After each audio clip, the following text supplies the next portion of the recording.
Have you ever seen anything like this before? It's a place where you can buy things, but everything has already been bought. There are people here, but no one is shopping. Let me tell you what's going on. This is a small town in America. One day, an unknown virus swept across the town, turning everyone who came into contact with it into zombies. After that, no one dared go outside because they were afraid of infection. All stores and gas stations were abandoned. No one knows how to get rid of this virus. People have to survive as best they can, but most importantly, they must remain silent. If anyone hears them, the infected will be drawn to the sound and attack them. Let's take a look at our characters. This is Lee. He is in his mid-30s. Life was normal for him until the pandemic. Now he has to provide for his family, and that's not easy. His wife's name is Evelyn. She's a bit younger than her husband. And these are their children, Reagan, Marcus, and little Beau. The eldest daughter, Reagan, has been deaf since birth. That's why she communicates with her family through sign language. The boy in the middle, Marcus, is about 12 years old. He doesn't speak much, but he understands everything. And well, this is little Beau. He's only 4 years old and doesn't really understand the danger that's happening. So let's get back to the story. The family was so terrified that they couldn't even talk to each other. They could only communicate through gestures.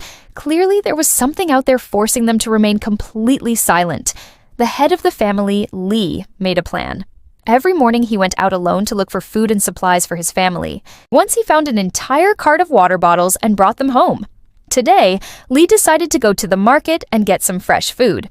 He knew that there was probably nothing left in the stores, but he still had hope. While Lee was preparing to go out, his youngest son, Beau, wandered around the house and found an old toy rocket.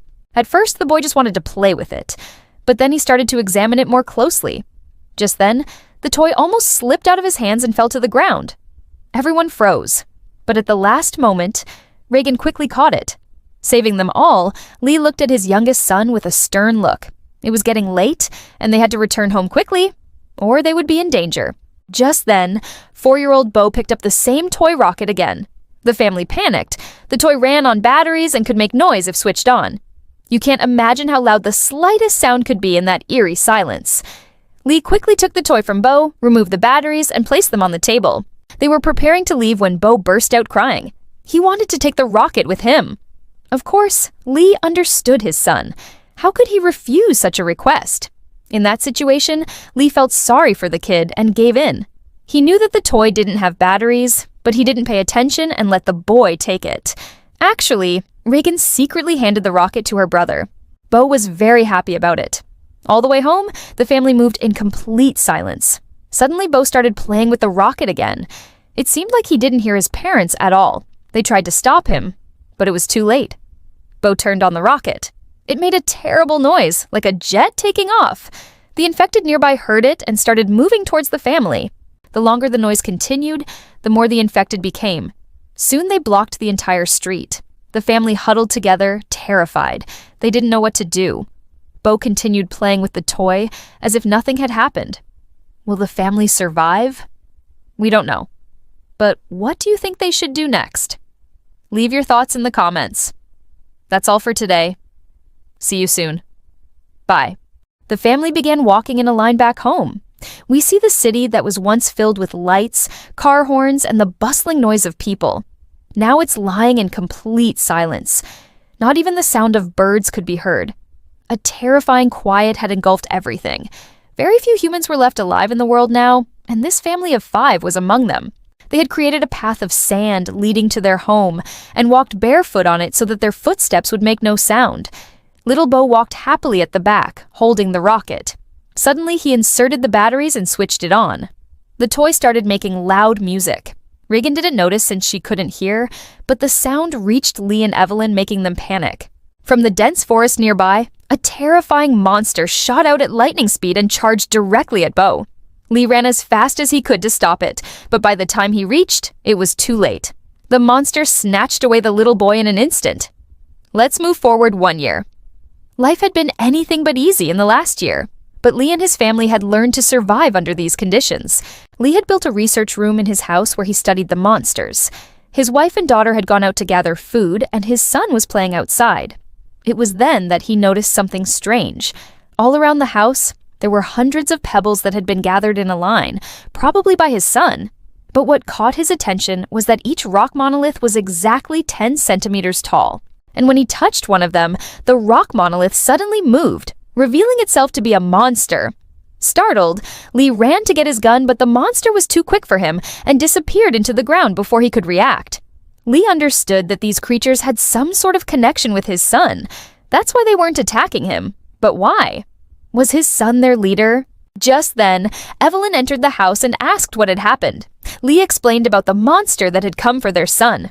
Suddenly, they heard a loud crash from outside. The family rushed out and saw that the monsters had brought down the fence. At that moment, they understood that the monsters weren't just attracted to noise, they were actually capable of communication. They must have come to take Bo somewhere, but where? The family followed the path of destroyed fences and came to a clearing in the forest. There, to their astonishment, they saw thousands of monsters gathered in a circle. And in the center was Bo. He wasn't alone. Beside him were other children who were also making music with their toys. Bo was directing them all, and the monsters were listening to him intently. It turned out that the monsters weren't aggressive by nature, but were forced to become so because of something called the Great Silence, which made them go insane. When they heard Bo's music, they calmed down a bit. Lee realized that these monsters weren't dangerous. They were just like kids who had lost their parents and were crying out for love and affection. Lee went inside and brought out his guitar and joined the children. As he played beautiful melodies, the monsters swayed to the rhythm. After a whole year of fear and sadness, joy returned to their faces and laughter echoed in the silent world once again. However, there was still one problem. These monsters were huge, strong, and fast, and they could easily destroy the world again if they went wild, so Lee decided to teach them how to control their abilities and live in harmony with humans. He divided them into teams and organized competitions, and the most obedient ones got a reward. Over time, the monsters learned to fly without making a sound, to walk without leaving a footprint, and to fight without making any noise. For the first time in a long time, the world was filled with the joyous laughter of children and the soothing music of adults. Humanity had a chance to start over and rebuild the world. Lee had installed CCTV cameras around the house to monitor the monsters' movements. He had marked safe paths and steps to avoid making noise. He had even built an underground bunker where he conducted his research. From his studies, he discovered that there were 3 monsters in their area. They also learned that Evelyn was pregnant and expecting a baby soon. Since babies cry loudly when born, the family had prepared a soundproof box equipped with an oxygen mask. Whenever the baby cried, they would place it inside the box so the monsters wouldn't hear. But there was another concern: their eldest daughter, Reagan. Her inability to hear made her vulnerable in this world. Lee was working on fixing this problem. He created a special cochlear hearing amplifier for her and gave it to her. At first, Reagan wasn't happy. She believed it wouldn't work, just like all the devices her father had made before. She tossed it aside, but later when she tried it, to her surprise, it actually worked. For the first time, she could hear sounds around her. Overwhelmed with emotion, she cried. She remembered her little brother Bo, whose death she still blamed herself for. Reagan wanted to help her father with his work and prove her worth. One day, she tried to sneak into his underground research bunker, but Lee stopped her and strictly forbade her from entering. The monster outside the window was huge, almost like a miniature house with many legs and a disgusting mouthful of sharp teeth. It moved slowly but steadily towards the house. Meanwhile, inside the house, Lee was desperately trying to repair the radio transmitter. The monster was getting closer and closer, scratching and biting at the door. Suddenly, the lights went out and the monster broke in. Its claws were like hooks and its eyes glowed red in the darkness. Lee grabbed a baseball bat and swung at the monster, hitting it right in the head. Startled by the pain, the monster howled loudly and ran away. Lee quickly joined the others in the bunker. They were all scared, but more than that, they were worried about what the monster would do next. Would it come back? How could they defend themselves? These questions kept them company for the rest of the night. When the first rays of sunlight appeared, Lee cautiously approached the window and looked out. To his relief, the monster was nowhere to be seen. He decided to take a look outside and check for any damage. The door was scratched, but still intact. Lee shared this good news with the others, and they all emerged from the bunker, each with a weapon in hand. Outside, they found more traces of the monster's presence, including a large footprint. Lee took a piece of cloth and carefully collected some dirt from the footprint. Then he headed to his underground bunker to examine it under a microscope. As days turned into weeks, Lee continued to study the monster droppings and footprint samples, searching for a weakness he could exploit. One evening, while examining a claw, he noticed tiny scratches on it. It occurred to him that these might be left by sand or rocks the monster had been carrying. If so, it meant the monster had been to a river recently. This realization dawned on him because they had also found fish bones and scales near the monster's footprints, indicating a connection to water. With this new clue in hand, Lee decided to visit the river and see if he could find more evidence. Perhaps there, in the river's depths, lay the key to their survival. Almost a year had passed since the incident with the monster, but life for the family had not returned to normal. In fact, it had gotten much worse. Because of Reagan's mistake of giving her little brother the toy rocket, Lee no longer fully trusted her. He feared that in the underground bunker, where microphones, radios, and countless other sensitive devices were kept, if Regan accidentally touched something that produced sound, their entire family's life could be in danger. The slightest mistake could bring the monsters down on them once again. So Lee was extremely careful about who he allowed down the stairs leading to the bunker. The next day, Lee was heading to the river with his son Marcus to catch fish. Regan wanted to join them. She pleaded with her father, "Please take me with you." But Lee refused and said, "Your mother is alone at home, so you must stay and take care of her." These words broke Regan's heart. She felt unloved, convinced her father didn't care for her.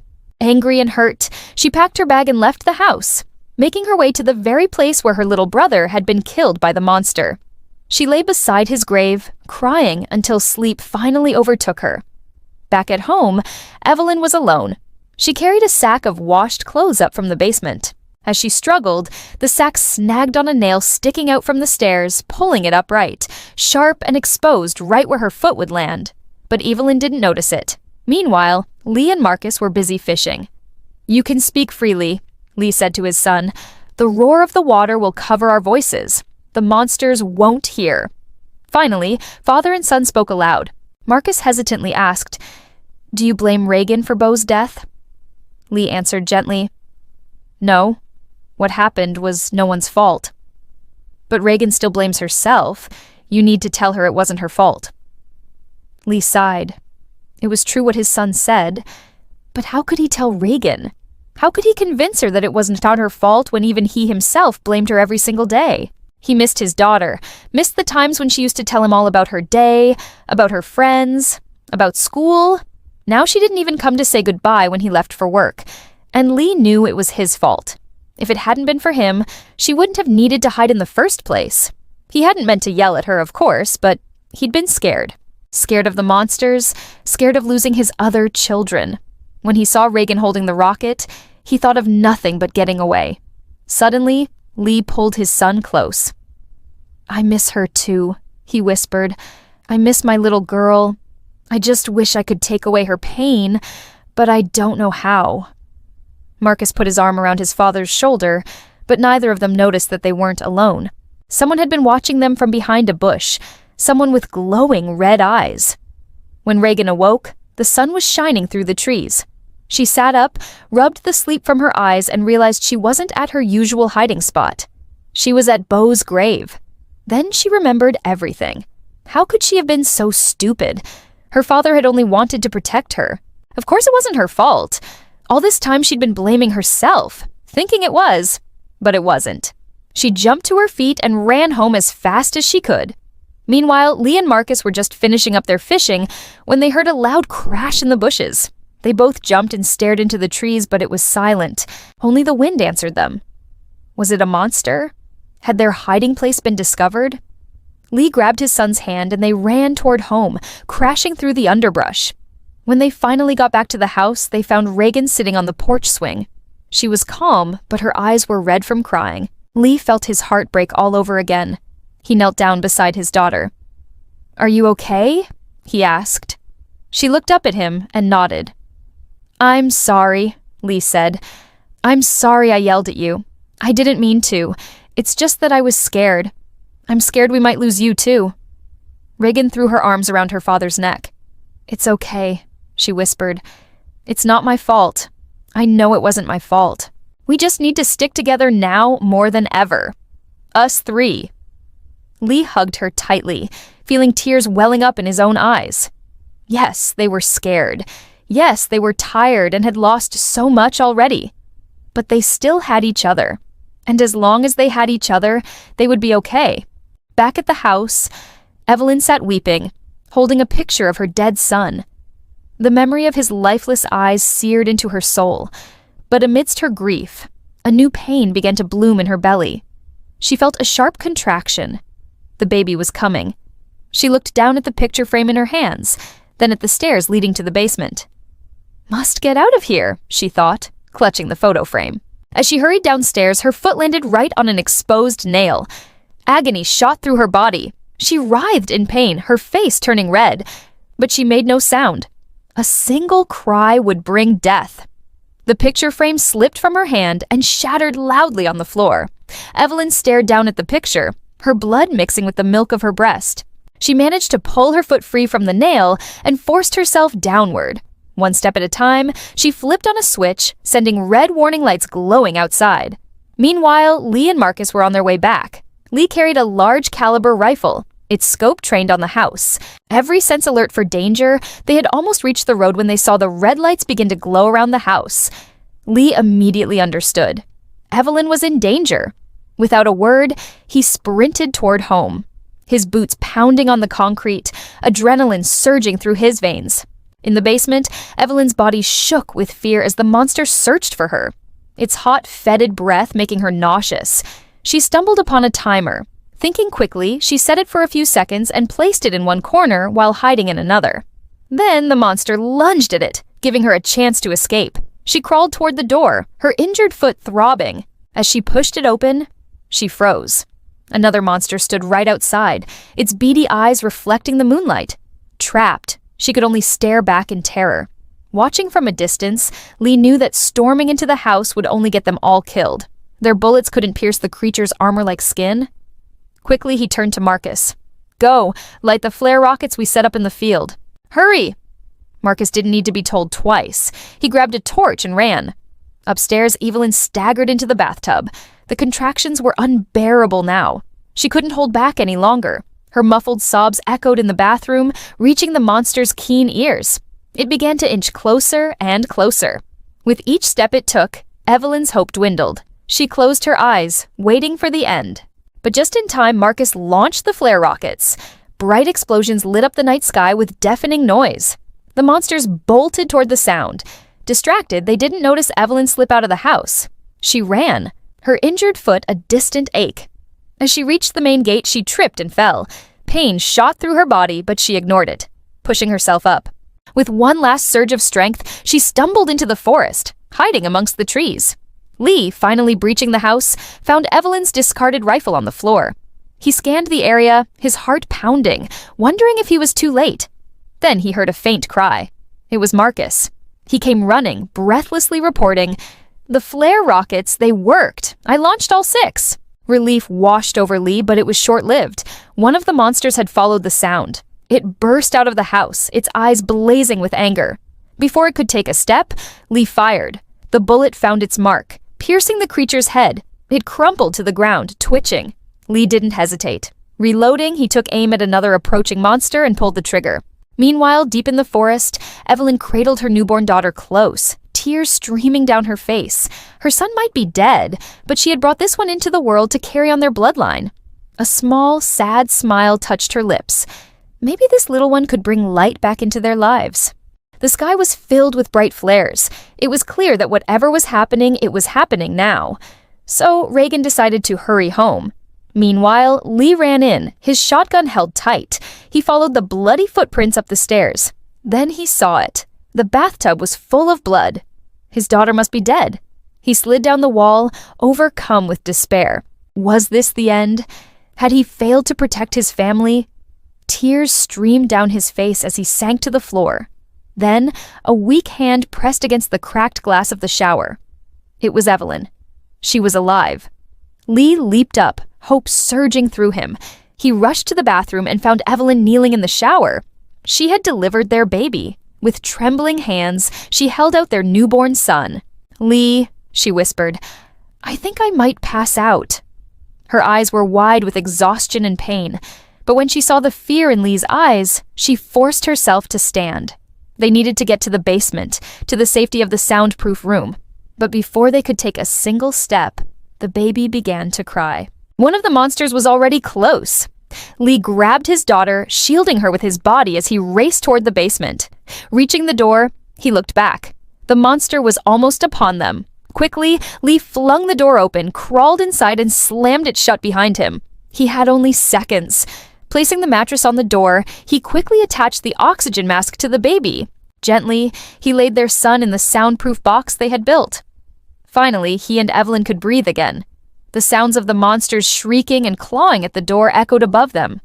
Safe at last. Lee turned to Evelyn. "I have discovered their weakness," he whispered. "Soon I will build something to stop them once and for all." He knew what he had to do. Their only hope was to lure the monsters away from the house. As the night wore on, the scratching and banging grew more frantic. Lee and Evelyn huddled together, watching the faint glow of the first rays of sunlight touch the horizon. With the rising sun, the creatures retreated, leaving behind only the echoes of their terror. Meanwhile, Reagan was making her way back home. Crossing the fields, she could feel their presence, hear their whispers on the wind. Suddenly, one of the creatures emerged from the trees, blocking her path. Its eyes glowed with a terrifying light. Startled, Reagan stumbled backward, desperately searching for an escape. But the monster was faster. It lunged, its claws extended, and Reagan cried out. But the creature didn't touch her. Confused, she looked up. The monster recoiled as though in pain. Then she realized her hearing device. It was emitting a high-pitched frequency. The monster shrieked, thrashing about as if needles were being driven into its ears. Unable to withstand the noise, it collapsed, writhing in agony. The sound had hurt Reagan too, but as soon as the creature fled, the pain stopped. Still, she felt unsteady, unsure of what had just happened.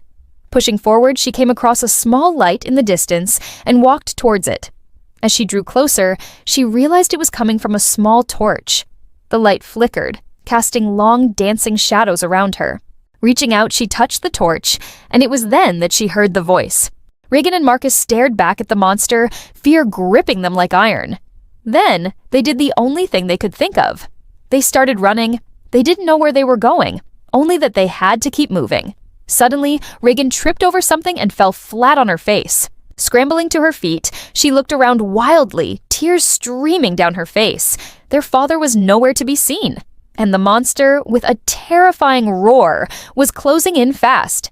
Just then, someone suddenly grabbed Reagan's hand. It was none other than Marcus, who had been hiding in the bushes, trembling with fear. The moment he saw his sister, his panic eased. He whispered, "I was watching you from the bushes. That monster was right behind you. I couldn't get out, but as it got closer, it suddenly ran away." Hearing this, Reagan's heart sank. She hadn't even realized that a monster had been stalking her. But now, with their father gone, she knew they had to get home quickly. Meanwhile, Evelyn was growing more and more anxious for her children. She turned to Lee and said, "I'm scared. What if that monster has killed my children? Please, go find them." Lee laid his wife and newborn safely in the underground room, then set out in search of the children. But by then, the monster had already torn the house apart. In the chaos, a water pipe had burst, and water was now pouring directly into the basement. Lee, unaware of this, hurried off toward the fields. Out in the farmland, Marcus and Reagan climbed to the top of a grain silo and lit a fire, hoping their father would see the smoke and find them. Back in the basement, Evelyn stirred awake to the sound of rushing water. To her horror, the room was filling fast. Her eyes darted to the baby's soundproof box. It was open. For a moment, her heart stopped. No sound came from inside. She staggered forward, convinced the monster had already devoured her child. But when she lifted the lid, relief washed over her. The baby was still alive, spared only because it had stayed silent. The monster, however, was already wading through the rising water, circling close. One wrong sound, and all would be lost. In the fields, Marcus tried to hold Reagan back, but he slipped and tumbled into the silo. The noise drew the monster instantly, and Marcus began sinking into the grain, struggling for air. Without hesitation, Reagan jumped in after him and pulled him to safety. But their desperate movements made too much noise, and the creature turned its fury on them. Terrified, they fled deeper into the fields, the monster close behind. Then they remembered their father's words. If you run, it will end the chase. So they turned and ran back toward the house, the monster gaining on them with every step. Just as they reached the yard, Lee appeared, his face pale with worry. Without a word, he grabbed his children and disappeared into the basement. The monster, unable to follow, let out a deafening roar and smashed through the back wall, collapsing the silo it had been clinging to. Then, defeated and dripping wet, it retreated into the night. The family huddled together in the basement, shaken but safe. As the water continued to pour in, Lee looked around at his makeshift shelter, knowing that it wouldn't hold out much longer. With a surge of determination, he lifted his wife and children onto a piece of farm equipment. Then, just as the water reached its highest point, he led them to safety through a secret passageway hidden under the floor. They emerged out in the open field, drenched and terrified, only to find the monster waiting for them. Its eyes glowed with an eerie light, and it lunged forward, knocking Lee off his feet. Reagan screamed as the monster advanced, but Marcus stepped in front of it, shielding his sister. The monster paused, taken aback by the child's bravery. It hesitated, then turned and vanished into the darkness. Marcus and Reagan stared back at the empty field, unsure of what to do next. Then, hand in hand, they walked slowly toward the road, hoping to find help. As the sun rose, casting its golden glow over the horizon, they stumbled upon a farmhouse. With newfound hope, they knocked on the door and waited for someone to answer. As it lunged, Reagan's hearing aid suddenly emitted a piercing frequency. The sound was unbearable for the monster. It shrieked, staggering in agony before retreating into the shadows. Outside, Lee finally reunited with his children, but their relief was short-lived. A second monster attacked, slashing Lee and leaving him gravely wounded. "Run!" he screamed. "Get out of here!" Marcus, horrified, began to scream. The sound carried and the monster charged toward them. Reagan quickly switched off her device, unable to endure the painful frequency, but that moment of hesitation proved fatal. The monster locked onto the children and pounced. In that desperate instant, Lee realized the truth. He couldn't kill the monster, but he could buy his children a chance to live. Summoning all his strength, he shouted at the top of his lungs, "Get away from my kids, you filthy animal!" The monster spun toward him and pounced. In an instant, Lee was gone. Reagan collapsed, sobbing uncontrollably. The monster advanced on Marcus and Reagan, its jaws wide open, revealing rows of sharp teeth. Suddenly, Evelyn burst through the door, shotgun raised. Startled by her sudden appearance, the monster hesitated, giving Evelyn just enough time to fire. The pellets connected, sending the creature sprawling. Wounded but not dead, it snarled and lunged for Evelyn. With a strength born of desperation, she kicked it away, then stumbled back, firing another shot. This time the monster didn't get up. Reagan, still weeping, looked at the dead monster and then at her mother. "Why?" she cried. "Why did you shoot it?" Evelyn knelt beside the fallen monster, checking for a pulse. "It's dead," she said gently. "We won." Overwhelmed with relief and exhaustion, Reagan threw her arms around her mother. Later, as they tended to Lee's wounds, Reagan couldn't stop thinking about the monster. Why did it attack them? What was it? And how could they defeat the remaining creatures? The answers came when she least expected them. As the sun rose, casting long shadows through the trees, Marcus wandered outside, drawn by an inexplicable urge to explore. As he ventured deeper into the forest, he stumbled upon a clearing. In the center stood a towering oak, its gnarled branches reaching towards the sky like skeletal fingers. Beneath the oak, nestled among the roots, was a small opening. Curiosity piqued, Marcus pushed aside the leaves and peered inside. The opening led to a dark tunnel, and as he looked in, he saw a faint glow emanating from its depths. Hesitantly, he reached out and touched the rough tunnel wall. As his fingers brushed against the stone, a jolt of energy surged through him. Startled, he pulled back his hand. Then, with a deep breath, he stepped into the tunnel. Meanwhile, Lee, though grievously wounded, was slowly regaining consciousness. Reagan, sitting by his bedside, watched over him anxiously. As he stirred, she rushed to his side, her heart pounding. "Dad, can you hear me?" Lee opened his eyes, a weak smile touching his lips. "Reagan," he whispered, "I was worried I wouldn't make it. But you were right.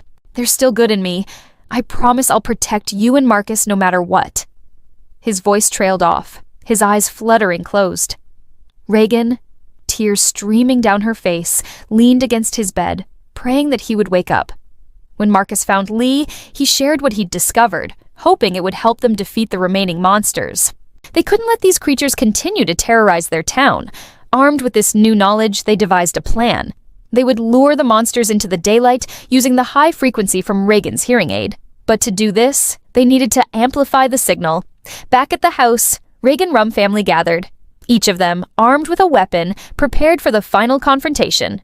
Evelyn took aim with the shotgun, her face grim. Beside her, Marcus, holding a baseball bat, stood ready.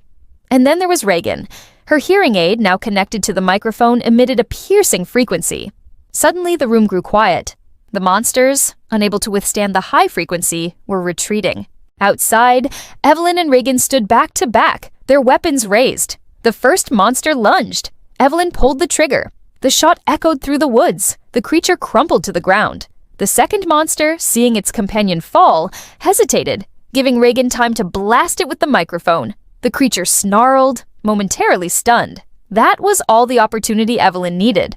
She pumped another round into the monster, sending it crashing to the ground. The third and final monster emerged from the shadows, its eyes blazing with fury. But before it could attack, Reagan cranked the microphone to full power. The piercing frequency hit the monster like a physical blow. Its armored headplate split open. Evelyn took aim with the shotgun and fired straight into its exposed skull. The creature dropped dead. The battle was over. As the sun set, casting long shadows across the yard, Evelyn and Reagan stood amidst the fallen monsters, their bodies bruised and battered, but alive. They had won, but the victory came at a cost. Lee, his face pale and drawn, lay on the kitchen floor, his eyes staring blankly ahead.